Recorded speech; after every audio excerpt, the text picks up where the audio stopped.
ভারতকে পাশ কাটিয়ে নতুন একটি আঞ্চলিক জোট গঠনের উদ্যোগ নিয়েছে পাকিস্তান। ইসলামাবাদে উপপ্রধানমন্ত্রী ইসহাক দার সম্প্রতি বলেছেন, বাংলাদেশ ও চীনের সঙ্গে ত্রিপাক্ষিক এই উদ্যোগের লক্ষ্য হল যৌথ স্বার্থের ক্ষেত্রে পারস্পরিক সহযোগিতা বাড়ানো। তিনি আরো উল্লেখ করেছেন, ভবিষ্যতে এই জোট আরো দেশ ও অঞ্চলে সম্প্রসারণ করা যেতে পারে। প্রকৃতপক্ষে এটি দক্ষিণ এশিয়ায় একটি বিকল্প ব্লক তৈরির ইঙ্গিত, যা ভারতের প্রভাবকে এড়িয়ে আঞ্চলিক সংযোগ ও সমন্বয়কে শক্তিশালী করতে চায়। দক্ষিণ এশিয়ার আঞ্চলিক সহযোগিতা সংস্থা সার্ক 1985 সালে প্রতিষ্ঠিত হয়। সদস্য দেশগুলো হলো বাংলাদেশ, ভুটান, ভারত, মালদ্বীপ, নেপাল, পাকিস্তান এবং শ্রীলঙ্কা।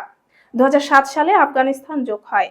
সার্কের মূল লক্ষ্য ছিল দক্ষিণ এশিয়ার জনগণের জীবনমান উন্নয়ন, অর্থনৈতিক অগ্রগতি এবং সাংস্কৃতিক বিনিময়।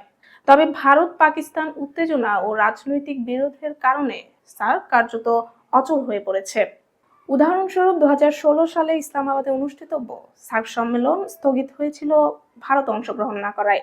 এছাড়া দক্ষিণ এশিয়ার অভ্যন্তরীণ বাণিজ্য মাত্র 5%, যা আসিয়ানের 25%-এর তুলনায় অত্যন্ত কম। বিশেষ করে ভারত পাকিস্তানের মধ্যে বাণিজ্য খুব সীমিত, যা সার্কের কার্যকারিতা সীমিত করে রেখেছে। পাকিস্তানের প্রস্তাবের লক্ষ্য হলো অর্থনীতি, প্রযুক্তি, সংযোগ এবং আঞ্চলিক স্থিতিশীলতা বৃদ্ধি করা। ইসহাক দার বলেন, দক্ষিণ এশিয়ার দেশগুলোকে একে অপরের সঙ্গে সংযোগ বৃদ্ধি করতে হবে এবং বিরোধগুলো আন্তর্জাতিক আইনের ভিত্তিতে শান্তিপূর্ণভাবে সমাধান করতে হবে। তিনি ভারতকে সরাসরি নিশানা না করলেও যুক্তিসঙ্গতভাবে ভারতের প্রভাব এড়িয়ে আঞ্চলিক সহযোগিতা গড়ে তোলার চেষ্টা হিসেবে এটি দেখা হচ্ছে। বিশ্লেষকরা মনে করছেন, পাকিস্তানের উদ্যোগ উচ্চাকাঙ্ক্ষী তবে প্রয়োগযোগ্য। এটি দেখায় যে পাকিস্তান নতুন আঞ্চলিক সহযোগিতার পথ খুঁজছে, বিশেষ করে যখন সার্ক কার্যত স্থবির। তবে নতুন জোটের সফলতা নির্ভর করছে অন্যান্য দেশগুলোর আগ্রহ ও রাজনৈতিক পরিস্থিতির উপর।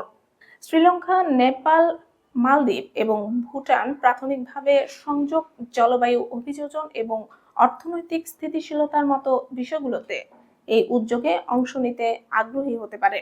তবে ভারতের সংবেদনশীলতা এবং চীন পাকিস্তান প্রতিযোগিতা বড় চ্যালেঞ্জ হিসেবে থাকবে। কৌশলগত দিক থেকে পাকিস্তানের এই পদক্ষেপ সুসংগত বলে মনে করা হচ্ছে। চীন, যুক্তরাষ্ট্র এবং উপসাগরীয় দেশগুলোর সঙ্গে সম্পর্ক উন্নয়ন করে ইসলামাবাদ আঞ্চলিকভাবে আরো আত্মবিশ্বাসী হয়েছে। তবে নতুন ত্রিপাক্ষিক জোট পুরো আঞ্চলিক শক্তিতে পরিণত হতে পারবে কিনা তা এখনো অনিশ্চিত।